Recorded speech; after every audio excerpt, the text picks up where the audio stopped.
We are in the middle. So, Kujantam Rama Rameti Maduram Maduraksharam Arusya Kavita Shakham Vande Valmiki Kokilam Valmike Munisimhitavanacharinaha Shunvan Rama Katanadam Kaunayati Parangatim Yat Pibam Satatam Rama Charitamrita Sagaram Adruptastam Munim Vande Pracheta Samakalmasham Goshpadi Kritavarasam Masaki Kritarakshasam Ramayana Mahamala Ratnam Vande Anilatmajam Anjana Randanam Veeram Janaki Sokanashanam Kapi Samakshahantaram Vande Lanka Bhayankaram Amishi Kritamartandam Goshpadi Kritasagaram Trini Krita Dasagrivam Anjaneyam Namamyaham Ullangya Sindho Salilas Salilam Yasokavahmim Janakatmajayaha आदाय तेनेव ददाह लंकां नमामितं प्राञ्जलिराञ्जनेयम् आञ्जनेयमतिपाटलाननं काञ्चनाद्रिकमनीयविग्रहं पारिजाततरुमूलवासिनं भावयामि पौमाननन्दनं यत्र यत्र रघुनाथकीर्तनं तत्र तत्र कृतमस्तकाञ्जलिं भाष्पवारि परिपूर्णलोचनं मारुतिं नमत राक्षसान्तकं मनोजवं मारुततुल्यवेगं जितेन्द्रियं बुद्धिमतां वरिष्ठं वातात्मजं वानरयूथमुख्यं श्रीरामदूतं शिरसा नमामि यः कर्णाञ्जलि सम्पुटैः हरः सम्यक् पिबत्यादरात् वाल्मीकेर्वदनारविन्दगलितं रामायणाख्यं मधुः जन्मव्याधिजराविपत्तिमरणैः अत्यन्तसोपद्रवं संसारसह विहाय गच्छति पुमान् विष्णोर्पदं शाश्वतं तदुपगतसमाससन्धियोगं सममधुरोपनतार्धवाक्यबद्धं रघुवरचरितं मुनिप्रणीतं दशशिरसश्च वदं निशामयध्वं वाल्मीकिगिरिसम्भूतानां रामसागरगामिं पुनातु भुवनं पुण्यात् रामायणं महानदी श्लोकसारसमाकीर्णं सर्गकल्लोलसङ्कुलं काण्डग्राह्य महामीनं वन्दे रामायणार्णवं वेदवेदे परे पुंसि जाते दशरथात्मजं वेदः प्राचेतसादासीत् साक्षात् रामायणात्मना वैदेही सहितं सुरुद्रमुतले हैने महामण्डपे मध्ये पुष्पकमासने मणिमये वीरासने सुस्थितम् अग्रे वाचैति प्रपञ्चनुसुते तत्त्वं मुनिभ्य परं वाक्यान्तं भरतादिभिः परिवृतं रामं भजे श्यामलम् वामे भूमिसुता पुरश्च हनुमान् पाश्चात् सुमित्रासुतः शत्रुघ्नो भरतश्च पार्श्वदलयोः वायव्यादिकोणेषु च सुग्रीवश्च विभीषणश्च युवराट् तारासुतो जाम्बवान् मध्ये नीलसरोजकोमलरुचिं रामं भजे श्यामलम् माता रामो मत्पिता रामो भ्राता रामो मत्सखा राघवेशः सर्वस्वं मे रामचन्द्रो दयालुः नान्यदेवं नैव जाने न जाने साकेते शरदिन्दुकुन्दधवले सौधे महामण्डपे पर्यस्ता अगरुधूपदीपललिते कर्पूरदीपोज्ज्वले सुग्रीवाङ्गदजाम्बवत्परिवृतं सौमित्रिणा सेवितं लीलामानुषविग्रहं रघुवरं रामं भजे श्यामलं मेघश्यामं महाबाहुं स्थिरसत्त्वं दृढव्रतं कदा द्राक्षामहे रामं जगतः शोकनाशनं जयत्यतिबलो रामो लक्ष्मणश्च महाबलः राजा जयति सुग्रीवा राघवेन अभिपालितः दासोऽहं कोसलेन्द्रस्य रामस्य क्लिष्टकर्मणः हनुमान् शत्रुसैन्यानां निहन्तां मारुतात्मजः नरावणसहस्रं मे युद्धे प्रतिबलं भवेत् शिलाभिस्तु प्रहर्तारपादपैश्च सहस्रशः अर्धयित्वां पुरीं लङ्काम् अभिवाद्यश्च मैथिलीं समृद्धाद्यो गमिष्यामि मिषतां सर्वराक्षसां धर्मात्मा सत्यसन्धश्च रामो दासरथिर्यदि पौरुषे च अप्रतिद्वन्द्वः शरयेन जहि रावणीम् नमां विष्णुपादाय कृष्णप्रेष्ठाय भूतले श्रीमते भक्तिवेदान्त स्वामिनिति नामे नमस्ते सरस्वते देवगौरवाणि प्रचारिणे निर्विशेष शून्यवादि पाश्चात्य देशतारिणे जय श्री कृष्ण चैतन्य प्रभो नित्यानंद श्री अद्वैत गदाधर श्रीवासादि गौर भक्त वृंद हरे कृष्णा कृष्ण कृष्णा हरे हरे हरे राम राम राम हरे हरे तपस्वाध्याय निरतां तपस्विन् वाग्विदाम्बरं नारद परिपप्रच्छ वाल्मीकि मुनिपुङ्गवम् ओम रामाय नमः. Last week we have seen how Sumantra carried Rama, Lakshmana and Sita and crossed Tamasa river, Gomati and Syandika, and then they reached Ganga. And before coming to Ganga, we will talk in detail what has happened. At Tamasa river, last week I have spoken how Rama deluded the crowd of Ayodhya back to Ayodhya by making a circle of chariot and making the path of the wheels of the chariot in such a way that the people of Ayodhya thought that the chariot went back to Ayodhya. But then Rama moved southwards, crossed Tamasa river, Shandika, and then Gomati, and he reached a place called Shringaverapura. At Tamasa river, when Rama slept on the bed of grass, there was a discussion between Sumantra and Lakshmana that whole night. And Lakshmana did not sleep that night, even Sumantra did not sleep. And then when they approached the Shringaverapura, where Nishadaraja Guha used to reside in that kingdom. And when Rama reached Ganga, the news spread across the villages. Oh, villages. This is why I wanted to talk about the Shandika river and Gomati and Tamasa. While after crossing Ayodhya, after crossing Tamasa river, Rama showed all the villages and gardens outside Ayodhya kingdom to Sita. They traversed in a path where they saw so many villages belonging to Kosala kingdom and many gardens, many fields, lush green verdant fields and many kinds of forests. Rama showed all this to Sita.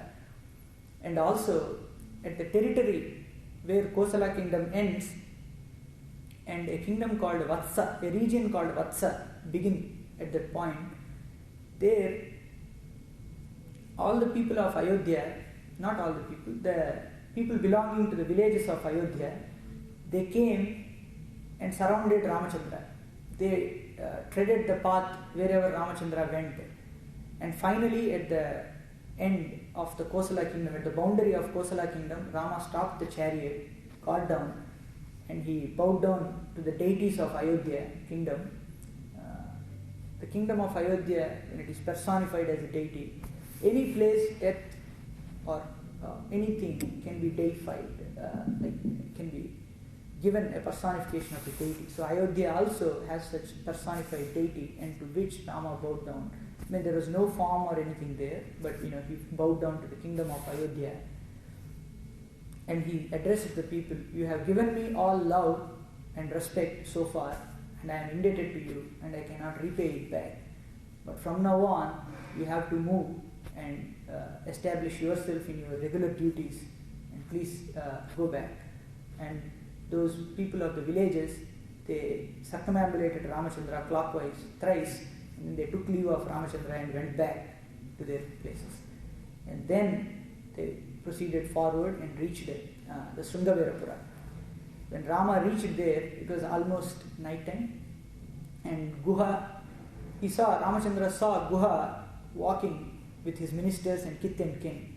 Rama and Lakshmana both ran, and then Rama embraced Guha. And Guha said, "My dear prince, your exile has been spread all over the kingdom. The news of your exile has reached me. And this kingdom of mine, which is Shringaverapura, is as good as Ayodhya. Rule this kingdom as if it is your own kingdom." And then he gave and he bought different kinds of food, and it consisted of the syrups, everything, the food that can be eaten like a syrup, all kind, liquid, solid, and semi-solid kinds of food.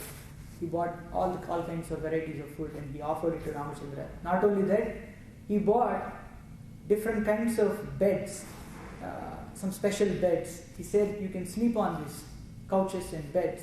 You don't have to sleep on the floor. Come and stay in my kingdom." But Rama bluntly said, he touched with his right hand all those things and said to Nishadaraja, "My dear Guha, you have come here on foot. That itself is satisfying for me. I don't need any of these. And I have taken a vow that I will live like a sage, subsisting on fruits and roots, and I shall not enter any village or town. This is my promise to my mother, Kaikeyi. So I have to stay outside the kingdom. So my dear Guha, I cannot come into your kingdom, but I will stay here." So he spoke in that way to Guha, and he asked Lakshmana to spread grass near that big tree that he had found. And the Ganga river was also crystal clear without murky mud, and here Valmiki vividly describes the natural beauty of the Ganga river. And it was full of pollen, lotuses, and it is full of crocodiles, and that the other side of the bank of river Ganga was booming with sounds made by the elephants. It was so noisy, that area. And then Rama spent that night at that place, and he asked Lakshmana to fetch a pot of water so that he can drink. He said, I will reside here, subsisting only on water this night and not anything else. And Lakshmana brought forth water, and Rama drank that water, and he slept on the bed along with Sita. When the entire tribal clan and everybody was watching, Rama was sleeping, and Guha and Lakshmana conversed with each other. Guha said to Lakshmana, my dear Lakshmana, I know you should have been tired. You are accustomed to comforts and all kinds of comforts in the royal palace. But here, in this forest, you won't get such comforts. But here is a nice bed. Please take this comfort and please sleep here. But Lakshmana bluntly refused and said, if my brother, the prince of Ayodhya, and my world-charming brother is sleeping here on a bed made of kusar grass and leaves, how can I reside on another bed? I cannot. So saying, he stood there and he glorified all the qualities of Ramachandra. So Guha and Lakshmana conversed with each other, even this, and the night passed. They told so many stories, and then the night passed, and then the daylight began. And Rama woke up, and he sipped the water, and Sita, Rama, they both got up, and they told to Guha, and Rama said to Guha, my dear Guha, I would like to proceed from here to the Dandakavana, to the forest. Sumantra, this is the time you need to go back and take care of the king. And before Sumantra said anything, Ramachandra ordered Guha. He said, I want to reside as a sage, so I want to get my hair matted with latex. So Guha fetched some kind of a resin that is secreted by the trees. So he bought that latex. Maybe it was very fragrant at those times. We don't know what kind of resins that they used at that time. So it could have been very fragrant and very healthy. And then they put it on the. Even if it is not fragrant, when it reaches the head of Rama, it becomes fragrant.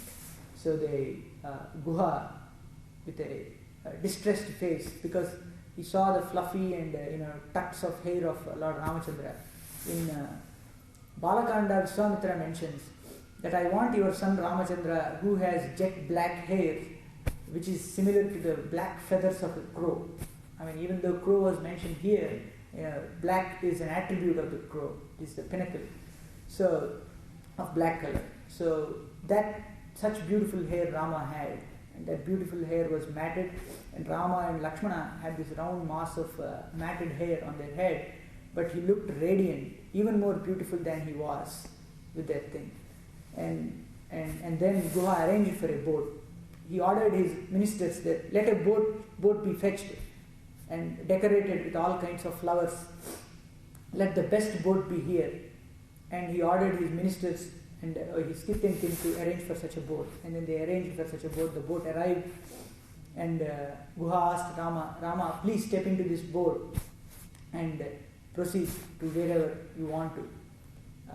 That story that they say that Guha washed Rama's feet, because there's a legend that Guha washed Rama's feet before he stepped into the boat, because the reason he gives is, once upon a time I heard that your leg touched a stone and it became into a lady. Now if it touches my boat, it becomes into a lady too, so I don't want it, so he washed. But those are all not there in Valmiki Ramayana. So Guha promptly asks Ramachandra to step into that boat. And then Ramachandra asks Lakshmana to help Sita to get into that boat. So Lakshmana might have held the boat and then asked Sita to step in, and then Sita stepped in. And then thereafter Lakshmana also stepped in. And Ramachandra, before stepping in, spoke to Sumantra. My dear Sumantra, this is the point where you have to return to Ayodhya. Please go back and take care of my father Dasaratha. And tell him that me, Sita and Lakshmana are hale and healthy and not in any kind of distress. We have arrived in the forest and we will live here for 14 years. And these 14 years will pass just like 14 days, and I will be back in the 15th year and clasp the feet of my father. And this is what you need to convey to him and nothing else. And he said that. And then Sumantra, he spoke back. He said, Yadi aham anupacharena bruyam sneham Yadi aham anupacharena bruyam sneham aviklavaha.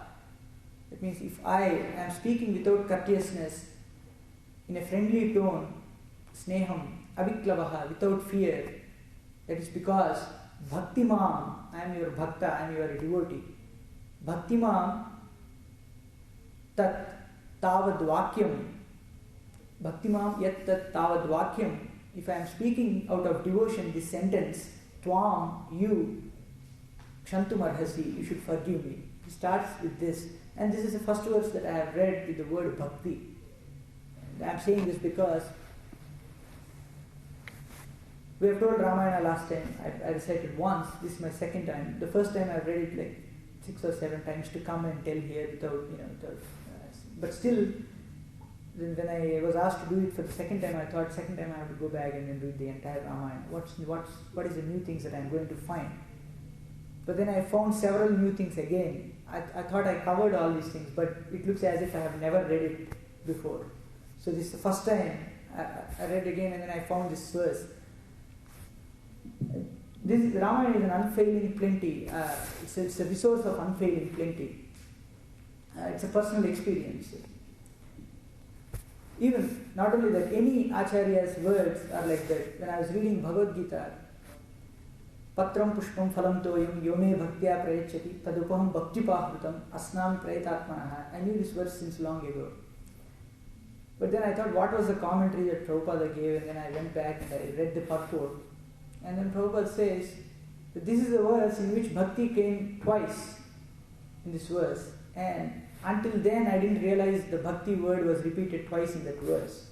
So some things that you don't know will reveal to you either by your master or upon your continual reading of the scripture.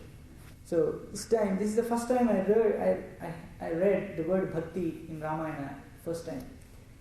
I'm saying this because last time when I was telling Ramayana in Telugu in my hometown, one elderly lady, she asked me, are you telling Ramayana from a devotional perspective or from a, from an Advaita, Shankara perspective? Ramayana is completely devotional. It's called Dirgha Saranagati. It starts with surrender and it ends with surrender.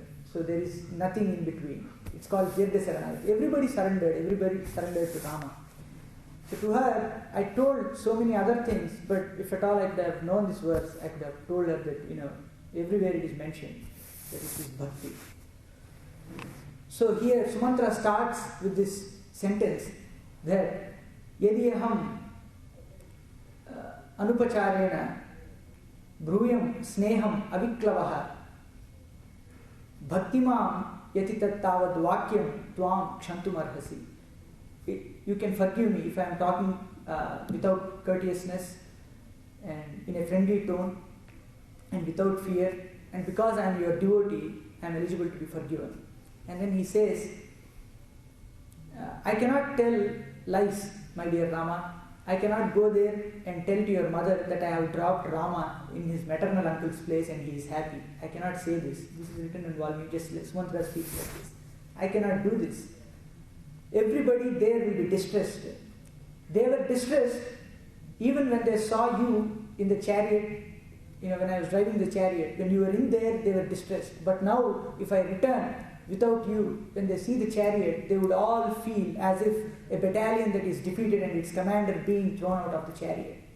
They would be distressed and then they would die. I cannot do this. I cannot go and console Dasaratha and your mothers saying lies. I cannot do this. You take me. If these horses can serve you, why not me? I will also serve you. Take me with you and I will drive the chariot with you. I will eat roots, fruits and whatever is available, and I will bow down before you all my life for the 14 years. And I will take back again in the same chariot as I have returned from Ayodhya. And when Sumantra said like this, and he ended again with another sentence again. He says, bhaktim bhrityam bhaktam bhrityam stitam stityam. He says that I'm your devotee, I am your servant, and I am established like that. I cannot, for this reason, namam, you cannot, namam, tvam namam, hatumarhasi. He says, you cannot abandon me. He starts with a positive sentence, saying that you should do this, you should forgive me. He starts with that, and he ends saying that, na mam hatumarhasi, you should not do this. Two negatives making a positive again. So Sumantra was such a learned and scholarly and a wise devotee that when you do the analysis of his speech, it is so fantastic that he places Tvam, Rama, when he was addressing Rama, he placed Rama against a positive word which is, forgive, kshamtum arhasi, which is a positive word. Forgiveness is positive.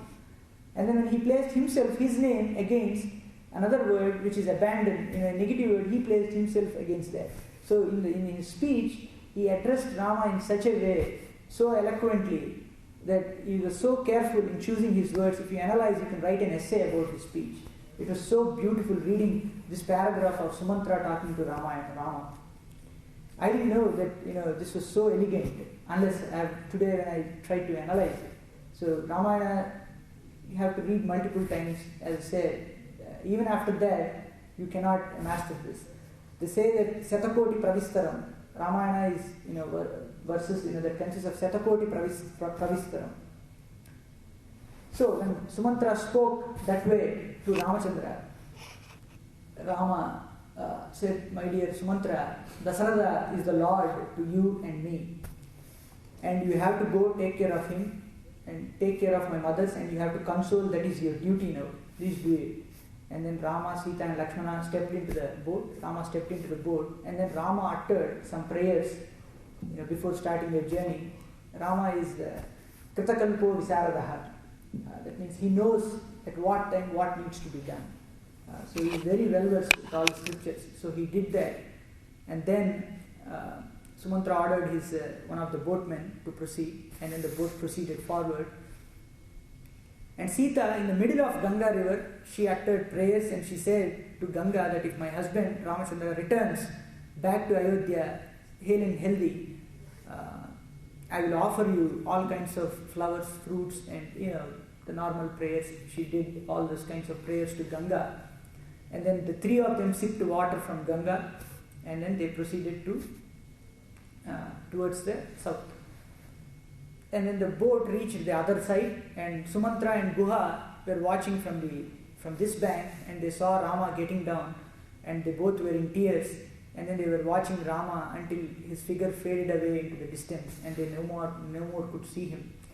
And Ramachandra, Lakshmana, and Sita got down, and they started into the forest. And then they went. Rama said to Lakshmana, Lakshmana, this is the first night we are going to spend without Sumantra. This is the first night we are alone in the forest. So, and it is our duty to guard Sita from every danger. So you walk in front of Sita. You walk in front of Sita.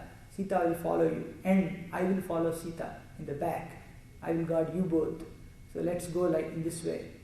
And give every fruit and flower or whatever Sita asks. Make her happy. And let's go. And that's how they started.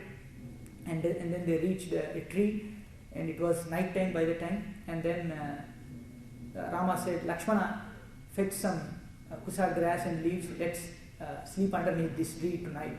And then they slept underneath the tree. And while sleeping, Rama told to Lakshmana that, my dear Lakshmana, I think Dasaratha will be alone without me, and even our mothers will all be lonely. And if Bharata comes and takes the kingdom, it is good. But if Kaikeyi does not take care of our mothers, then what shall we do? If Dasaratha,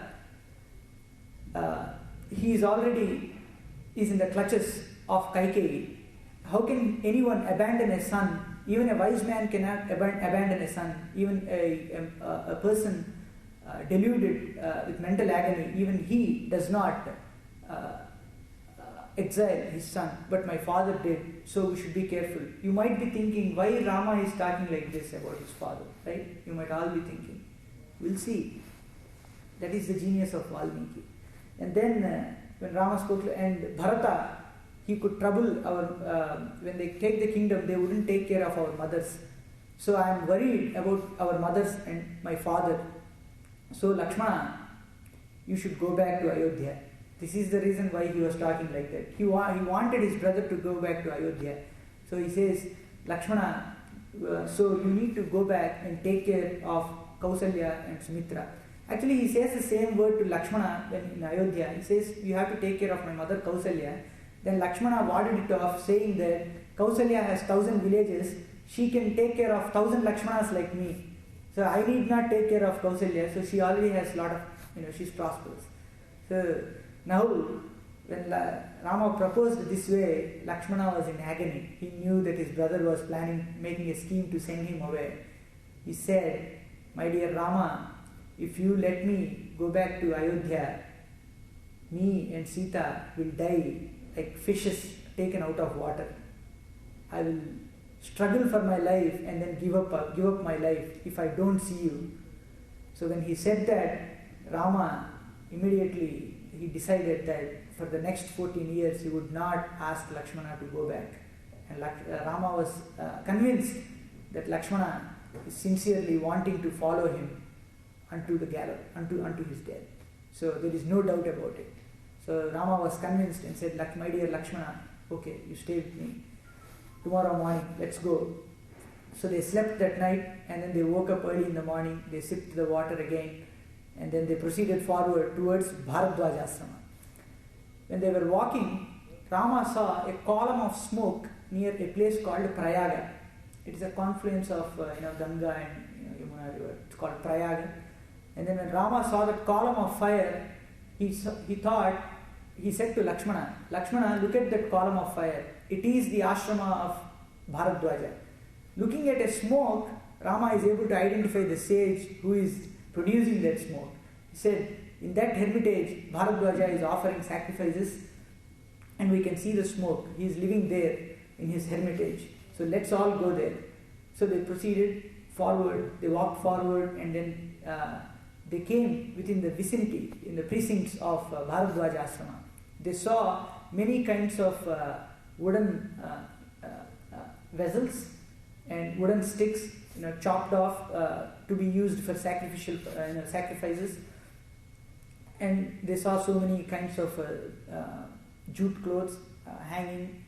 And then they went into the ashrama, and Bharadwaja, along with his kith and kin, he welcomed Rama, Lakshmana and Sita, and they gave him, Bharadwaja gave him Madhuparka.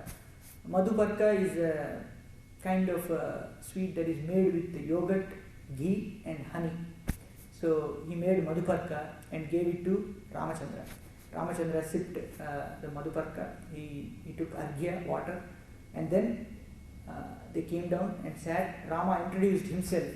Oh my dear sage, I am Ramachandra, he is Lakshmana, son of Dasarada. We are sons of Dasarada, and this is my irreproachable wife Sita. And he introduced all the three of them, and Bharadwaja was very happy, and he said, my dear Rama, I have heard about the unjust exile of yours, and what has been done to you was unjust. I have heard about it. So this hermitage is like your own. Please stay here and live here. Then Ramachandra said, my dear sage, if I live here, knowing my presence in your ashrama, to see me and to see Sita, people might come here from Ayodhya frequently. And it would not be a proper thing for a hermitage of the caliber of yours, because people would be coming here trespassing, and then it would be a disturbance. So this is not a right place. Please tell us a proper place which is befitting for our residence. That too, you understand that I am with my wife, and that place has to be a secure place. I mean, he's talking about a good neighborhood. So he says, Sita should live there comfortably. Can you guide us to such a place? Then Bharadwaja told him, my dear child, you, Sita and Lakshmana can live near Chitrakuta. It is roughly 60 miles from here. According to modern day calculations, it is 80 miles. So, but we don't know the exact place of Prayaga in the first place to decide whether it was. So go to Chitrakuta in the eastern direction. When you go, in the west, actually from Prayaga it was towards the a little, southwest, you can say, or southeast. So go forward, and then you will find the river Yamuna.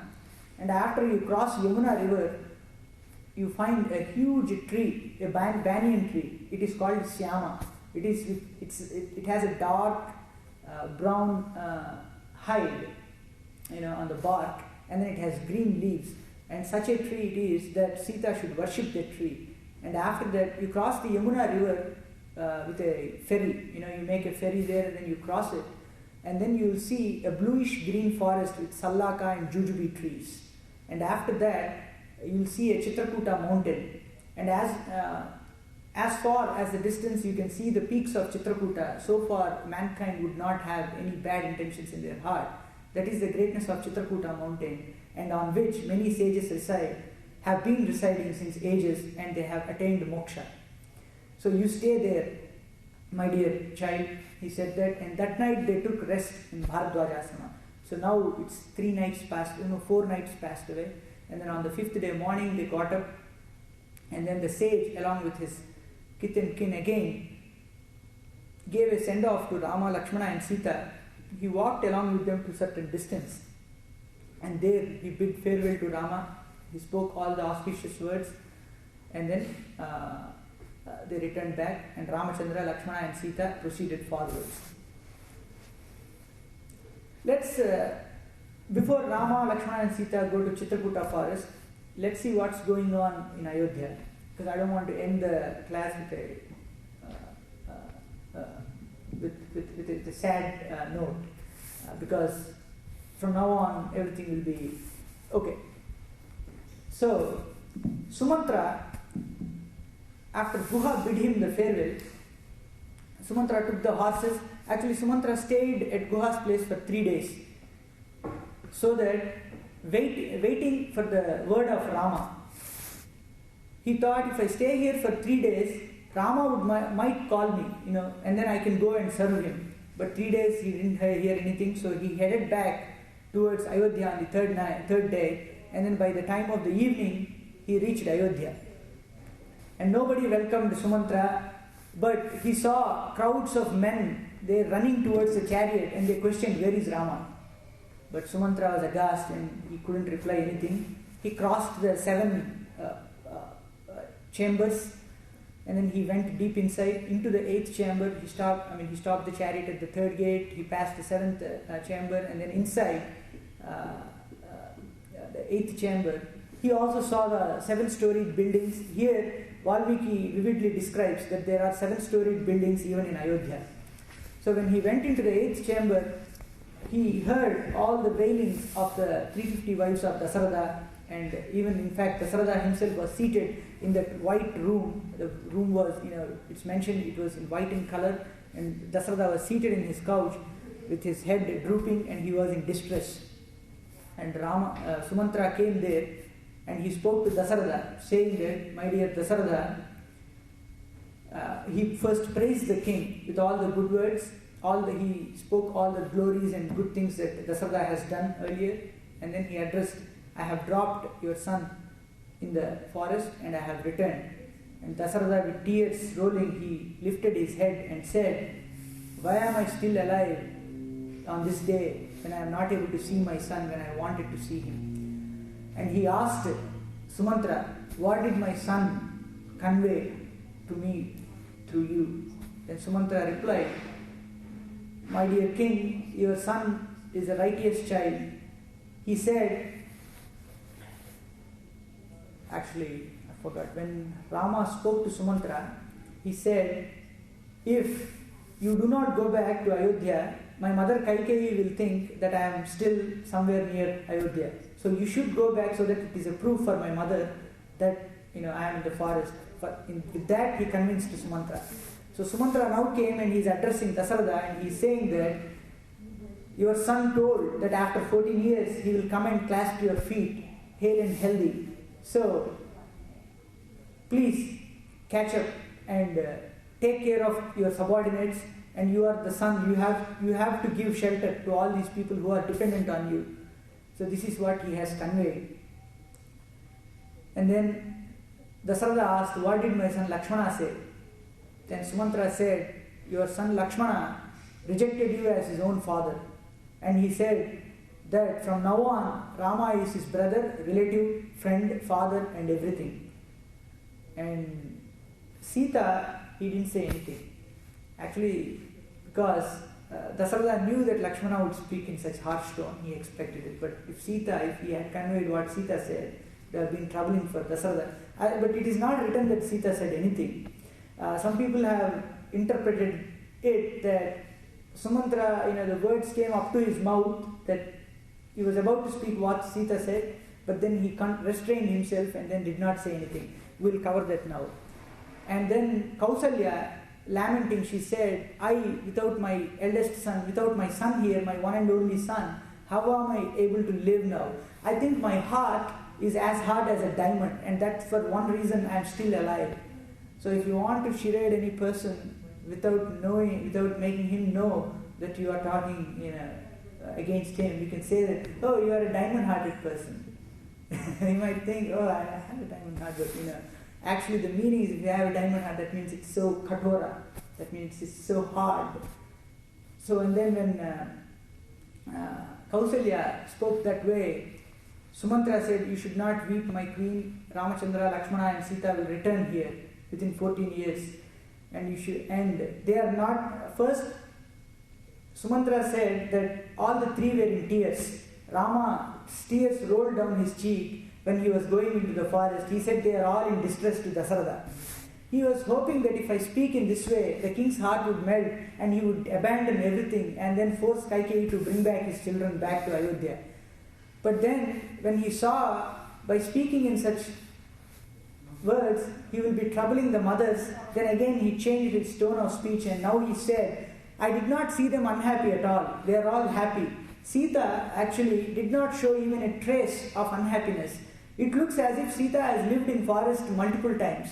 It looks as if like that. And Sita was happy and she was laughing, and she never showed even a trace of unhappiness against Kaikeyi. This is where they interpreted that he was about to say that she was rebuking Kaikeyi, and then he stopped. But Sumantra, the learned scholar he is, would never utter such things. So I assume that we always should see Ramayana from a positive perspective, because they are all glorious characters, and with our shortcomings and miscalculations, we cannot interpret Ramayana. So Sita never said anything. So here he says, I never saw Sita rebuking Kaikeyi also. So she is happy. So you should be happy too. So they will all return here after 14 years. When Sumantra said that, and here he actually mentions a beautiful sloka about Sita's feet. That her feet, even though they are not painted with the vermilion is made with lime and turmeric. When you mix it, it comes into a bright red color, which is lovely. And he says, even though her feet are not painted with this vermilion color, still they look as red as the buds of a lotus flower. Very, very beautiful. I just learned it this afternoon, and then I am not able to recollect it. So he says, such, I will do it in the next class. So such a beautiful feet Sita has. And she walks in such a way that even the cranes and peacocks are feeling shy that they are not able to walk so beautifully as Sita. She is so beautifully treading the forests and in the path that her husband followed. Her husband treaded, and Sita is following her husband. So you need not worry about the three children. They are happy and they are convinced that they will stay there for 14 years and return to Ayodhya in the 15th year, and then Rama will become the king. And when he said that, all the queens in the palace, they all cried, and Dasarada also fell unconscious on the floor. Again he got up and he said, today I want to see my son and I am not able to see him. Why did Dasarada say this? Because all these 60,000 years that he has lived, there was never a day that Dasaratha wanted something and it did not happen, right? He was the emperor, imperial emperor, and he was such a regal appearance, and the whole world trembled in fear and in awe and respect when they saw Dasaratha. He was the king of the world, and there was nothing, that went against his wishes until that day. So, but today he was feeling that pain that I wanted to see my son and I am not able to see. The best thing that Dasaratha ever loved in his life at that moment was not available to him.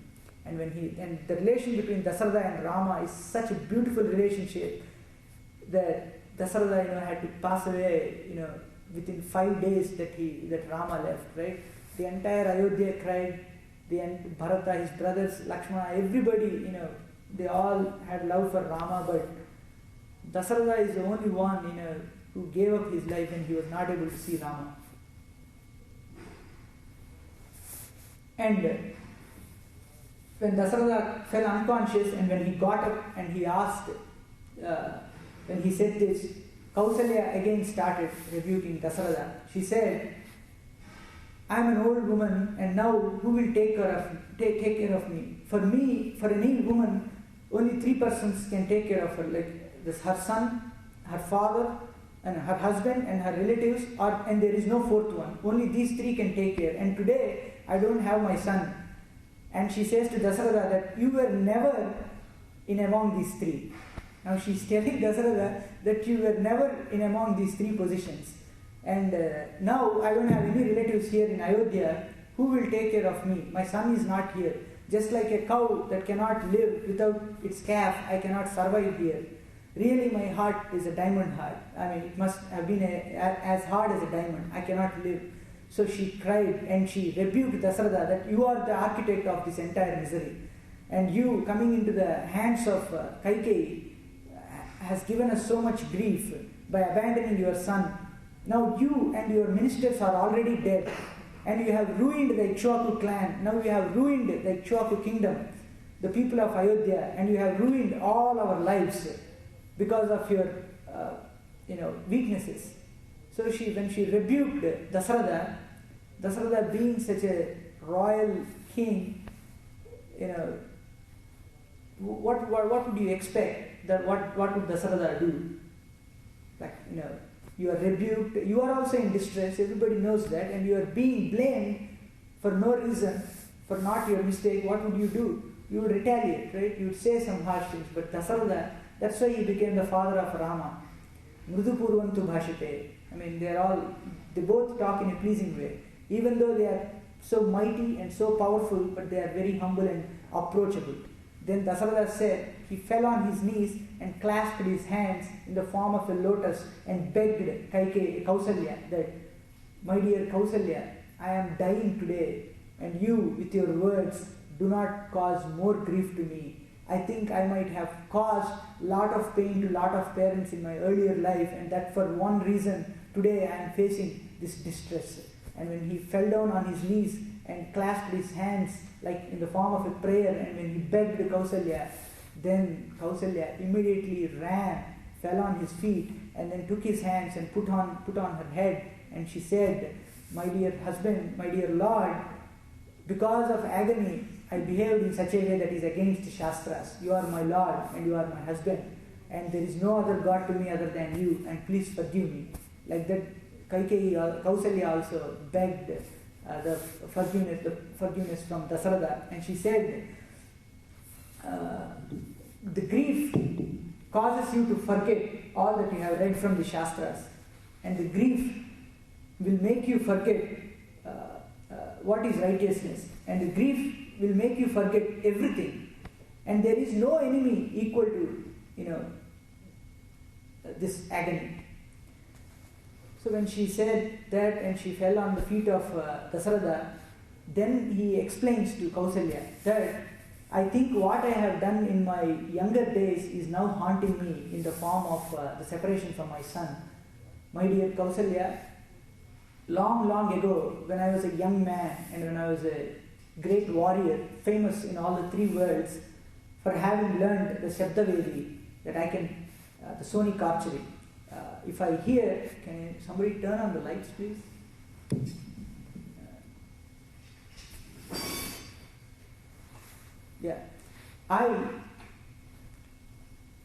When I was a famous young man, a warrior, when I knew that sonic archery, I was hunting because of my sense gratification. I was hunting in the forests, and then I did not. That one particular day, I did not kill any deer or anything, any animal. So I was waiting for some animal, and at that time I heard in a river, in the Sarayu river, as if an elephant with its trunk was drinking water. I heard a sound. Whenever you put some kind of a pitcher into the river, it makes the same sound. So when Dasaratha heard this, he took an arrow. Actually, I'll tell in the tone of Dasaratha itself. And Dasaratha is narrating the story of Shravana Kumara to Kausalya. He's saying, then I took an arrow and then I shot it in the direction from where the sound was coming. Instead of hearing the agony of an elephant, I heard a loud noise uttered by a young sage. I was trembling in fear. I thought I hit a human being, and then I ran in that direction and I saw a young brahmachari sage wailing in pain, wiggling because of my arrow. And I saw the young brahmana, young sage. And then I went near him and I picked him up, and the sage uttered this cruel, this harsh sentence to me that, "O king, I, who have never caused any agony to you, here I am fetching water for my old parents who are blind and they are dependent on me, and now you have shot me with this arrow. But since you have come here and surrendered, and you did not know that I was a person, for that reason you will not get Brahmahatya Pataka. And not only that, and I am not a Brahmana but I am a sage, but still you will not get any sin because you have done it unknowingly. But who will take care of my parents? My parents are alone and wandering lonely in this forest, and they are blind. And I carry them in a, it's called kavadi. I don't know what you call it in English, but it has two pans on either sides. It's not truly a palanquin. It's balanced with a stick, and then it has some kind of. You only hold it with a stick, and then on one pan, it's like common balance, And then on one pan his father sits, and then on another pan his mother sits, and then he carries them both in the forest. And wherever there are fruits, roots, and water, they will station there for a while. Like that, they wander in the forest. And then the sage said, "My parents are waiting for me, and they are thirsty, and I wanted to fetch water for them. But now, how can I go?" And he is in pain, wailing and wiggling. And he said to Dasaratha, "And look at these footsteps of mine. You can follow these footsteps and reach where my parents are." Here, Valmiki exactly knows that somebody in the future might ask that how did Dasaratha know where his parents are? So Valmiki covers even that. You cannot find a loose end in Ramayana at all. So he says, follow these footsteps and reach where my parents are living. Go there and give them this water. And please remove this arrow. I am suffering from pain. I want to die. And Dasaratha, he knew that the lad will die if he removes the arrow. Even at that time they knew that, if you are stuck with a sharp object, you should not pull it out. You should let it in and then go and then treat it properly, right? Even now, when you pull out something, that's when it causes more injury, right? It cuts all the veins and everything. So if I remove the arrow, this lad will die. So he was thinking whether to do it or not, but he knew that he was in pain and he was going to die anyway. So upon his request, he pulled out the arrow, and then the sage died. And in front of his eyes, Indra came in the chariot and took Shravana Kumara into his chariot, and then Indra left because he was serving his parents. It is said in one more instance, I have always told you, that Rama told, right? That Deva Gandharva Golokan Brahmaloka Tatah Paran Prapnuvanti Mahatmano Mata Pitra Parayanaha. That whoever takes care of his parents, his or her parents, they would reach higher worlds such as Deva Gandharva and Goloka. He mentions Goloka also there. So Indra came and took Shravana Kumara in the chariot, and he left. And Dasaratha Trembling, he took the pitcher of water and then he walked to the place where the old parents were living. He went there, and when the parents heard the footsteps of Dasaratha, they thought their son was coming. And they said, "Come, my dear son, where have you gone? We have been waiting for water since long time. Your mother thought that why is my son still playing in the water, still delaying without bringing the water? If your mother has committed anything serious against you, forgive her. We are old parents, we are blind. You should take care of us. Please come forward." And then when Dasaratha came near, he said, "I am not your son. I am Dasaratha, belonging to the Ikshvaku clan. I am here for hunting, and unfortunately today my fatal arrow was shot and it hit your son, and unknowingly I killed your son." And when he proclaimed this disastrous news in front of the parents, they were aghast and they did not know where to fall back. And the sage pronounced this curse against Dasaratha. He said, "Dasaratha, whatever you have done today is not befitting to the Ikshvaku race, but you have done it unknowingly. You have done it unknowingly, but you have caused a great grief to us.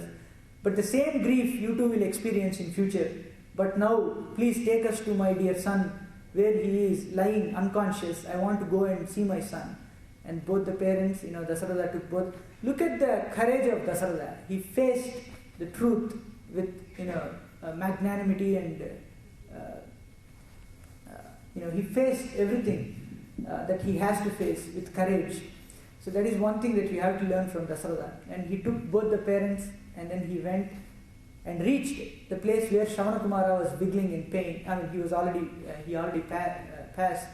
So the parents came there, they touched their son, they wailed, they cried, and then upon doing the final rites for their son, then there itself they kindled a fire, and then they got into it, and then they gave up their lives too.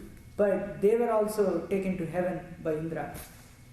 So when Dasaratha saw this, and he remembered now, he told that now I remember that curse that sage has pronounced on me, now it's taking its effect. That I am in grief because my son is lost and exiled. Now I can see, my eyes are getting blurred, I cannot see anything now. Oh Kausalya, please touch me.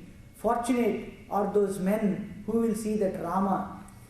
Here Dasaratha also beautifully describes Rama's beauty, Subruha, that Rama has prominent eyebrows, and he has nice the rows of teeth like pomegranate seeds, and he has a charu nasika, he has a very well carved out nose, and he talks about the beauty of Rama. He says, "Fortunate are those men who will see my beautiful son after 15 years when he comes back to Ayodhya. But I cannot see it, I cannot wait until then." And he is crying, and he asks Kausalya to touch him because he is not able to see anything. He doesn't know where one is. And then they were all in agony, so they all slept in the same thing, and Dasaratha also fell on that couch unconscious. And that night, unable to bear the pain from the separation of Rama, Dasaratha gave up his life, and he passed away past midnight. In those days, if anything happens today night after 12 or something, it is not considered the next day. It is still the same day itself, because the day begins with the rising of the sun. So nobody knew that Dasaratha passed away that night. They were all sleeping, and early in the morning, the Vandimagadas came. They are the ones who recite praising hymns for the king. And then they recited the praising hymns, and then the king did not get up. They were worried, and the palace was filled with so many eunuchs and female servants, because it's the chambers of the female princess and the queens. So they all came, they clapped with their hands, but the king did not get up, and then they played veena, the king did not get up. That culture is still followed in our Srirangam temple, right? They have the veena playing, that's how you wake up the king. And Dasaratha is the father of the Supreme Personality of Godhead. Why not he receive the same respect and awe from everybody, right? So, and then they played the veena, they clapped the hands, but Dasaratha did not get up. And for 60,000 years, all these people who were serving Dasaratha, they never approached him from close quarters or never touched him. This is the first time that the king did not respond, and they were all trembling in fear. They did not see the glory that they observed all these years, and they went close and then they shook Dasaratha, but he did not respond. And immediately all the servant maids, they wailed out, they cried out loudly. And when they were crying out loudly, the other queens woke up, and Kausalya approached and then tried to wake the king up, and he did not. And she also cried, at last, he has left us as orphans. And then they cried. For the first time they realized what it was to live without this radiant and regal personality, Dasaratha. For the 60,000 years he was ruling Ayodhya under his umbrella. Everybody was subdued and everybody lived without fear. But now today that personality was not there. Dasaratha was not there. Everybody cried out in pain, and they felt as if they were orphans. They were orphaned that day. They held their hands together and then they cried. Kausalya put Dasaratha's head in her lap and then cried out that, my dear Lord, you have left us in agony. Who will take care of us today? And when they cried out like that, the ministers, Vasishtha and the Brahmanas, they arrived in the court. They put Dasaratha's body in a Tailadroni. It is called an oil drum, an oil trough. They put him. They knew in those days how to preserve the dead and the deceased. So they put Dasaratha in the Tailadroni. They put oil and then they tried to preserve the body. And that night passed. And then the second, actually Kausalya mentions that, Rama has not been here since 5 days. It's been 5 days and I don't know how I am living. So it was very confusing, to calculate how many days it was. But Kausalya confirms that it was 5 days after Rama left Ayodhya that Dasaratha on the 5th night, he passed away.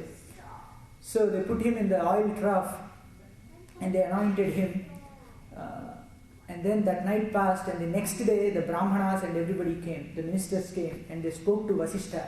Oh my dear Vasishtha, one night looked as if it is several hundred years for us without the king. It is terrible. We cannot live like this. We have to anoint somebody as a king.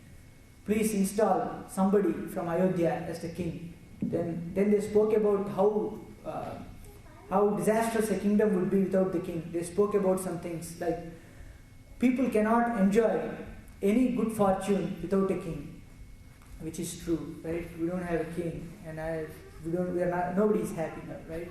And they say, without a king, nobody will be decked with full of ornaments and go out courageously onto the streets.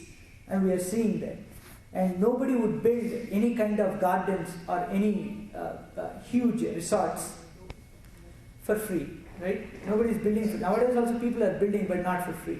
So nobody would build it, and it's happening. And they say nobody would drive in chariots with their families into the forests and reside peacefully and camp out as a picnic. Nobody would do that, because without a king. And without a king, there won't be any dharma. Nobody follows anything. And like little fishes are eaten away by big fishes, similarly the poor will be consumed by the richer. They're talking about the corporate takeovers that day, right? In the form of, actually it's there in economics, when it's there in Ramayana, when they talk about that, when you properly don't deal with the economics, when you don't tax 1/6 of their income, and that's it. According to Manu Samhita, you have to tax only 1/6 of your income, and that's it. No sales tax, no house tax, nothing else. Whatever income you get, 1/6 you give it to the king, and that's all. That's it. You're done. So they talk about if there is no king, the smaller fishes are eaten away by the bigger fishes. So it goes on. It's like a cycle, and nobody is happy. And they talk about it, and they say all the atheists would be predominant if there is no king, because atheists are punished under the rule of a king. So it's the duty of a king to punish atheists who speak unrighteous terms, right? And that's why now we see Richard Dawkins and Bill Maher, coming out and speaking valiantly that they are atheists and there is no God. We don't deny that. Let's go over that, just for a brief. Richard Dawkins and Bill Maher, they are talking that there should not be any religion, and because of religion, there is no logic, no God, nothing like that, right? But they are so religious about what they are saying, right? So what's religion? That when you are fanatic about something, so they are doing the same thing that they are fighting against. So you cannot impose peace through a war. That's what we do, right? We try to impose peace in Iraq or somewhere with a war, which doesn't happen. So it's really foolish to attack something, with the same means in order for it to die. It won't die. It will reside in the same form of your war against it. But anyway, the atheists will come out proud and they say and they preach all the unrighteous terms. If there is no king, they would not punish them. So when they spoke about all these things, Vasishtha said there is no need to think about anything else. Already Dasaratha has installed Bharata as the king. So go fetch Bharata and come here. I will install him as the king. And he ordered, O Jayanta, O Vijaya, O Ashoka, O Nandana, you come forward. These are the ministers. You go quickly to Rajagriha, where Bharata is residing in his maternal uncle's place, and bring him here. And when he said that, the ministers took all the things necessary. Here Vasishtha says, do not tell them that Dasaratha has passed away, or do not speak anything about the exile of Rama. Right? You should not say anything bad, don't tell to anybody, keep it to yourself. So when he said that, the ministers said, nodded in assurance, and then they took all the riches, like 10 crores gold coins and several other horses, elephants as gifts, and then they took all that dowry, they called it dowry, and then they put it, and then they proceeded towards Rajagriha. So they crossed a river called Malini that was flowing in between Aparatala and Pralambha mountain, and then they proceeded westwards. And then they reached a place called Hastinapura near Ganga river. They crossed it. They reached the kingdom of Panchala, which is Draupadi's kingdom, Panchala. And by that time they were not there because Ramayana happened 17 million years ago. So they reached Panchala, and then they crossed. They came to a kingdom called Kulinga, and they reached a village called Abhikala where Ikshumati river was flowing. And then they crossed it, and then they reached a place called Sudama and Vipasa, Vishnupadam. It's called Vishnupadam, and where Vipasa river was flowing. Actually, when they crossed Seradanda river in Kulinga kingdom, they reached a tree called Satyopayachana. That means whatever you ask from the tree will give you. And then they circumambulated it in the clockwise direction, and then they went westward, and they reached a place called Vishnupadam. And then there they saw Vipasa river full of flowers, trees, and other animals. And then they proceeded further, and then they reached the kingdom of Rajagriha. And then they entered the kingdom. We'll stop here and then come back to Chitrakuta now. So that's what has happened in Ayodhya. Next week we will see what are the places that Bharata has traversed to reach Ayodhya. So in Chitrakuta, Ramachandra, they proceeded forward from Bharadwaja Asrama, and then they reached the river, Yamuna river. Here they have to cross the river. So Ramachandra and Lakshmana made a ferry with the timber that they collected there, and then they tethered it with some kind of ropes that were available, like some kind of creepers and trees. And then Lakshmana chopped off a rose apple tree and carved out a seat for Sita to sit. And then Rama put the basket and all the jewels and the saris of Sita and his weapons on the ferry, and then asked Sita to climb it. And Sita was feeling a little shy to climb the dingy that her husband and her brother-in-law made, and she was smilingly, and then she got up, and Rama and Lakshmana helped her to get into it. Right? You feel a little shy to get onto a humble vehicle or anything. The same for a princess like Sita, it was such a humble ferry. So she got out, and then Rama, Lakshmana also got onto it, and then they ferried carefully because it was a dingy, right? It's a small ferry. So they ferried carefully across the river, which was full of crocodiles, fishes, and lotuses and everything. And then they reached the other shore, where they saw a huge banyan tree, Syama, which was with green leaves and dark brown hide. And Sita prayed to the tree, and she offered several prayers, and then they circumambulated the tree, and then they proceeded further, and they reached a place full of, it was bluish green in color, just like Bharadwaja said, Sallaka and Jujubi trees and Kimshupa trees. And then they went to Chitrakuta, and at there Rama asked Lakshmana, they met sage Valmiki here, Valmiki doesn't say that it was me. So it is, I cannot confirm whether it was sage Valmiki or not, but it could be Valmiki, in Chitrakuta. So they reached sage Valmiki's hermitage and then they conversed with him. And thereupon Rama said, this place, I like this place. It is full of trees and you can see the rivers, elephants and the ratti geese and all the swans and peacocks. I think this place is ideal for us to live. So Lakshmana, please build a hut for us. So Lakshmana immediately, he went and he chopped off timber from the forest and then he erected a leafy hut, with a thatched roof, right then and there with several altars for different kinds of deities.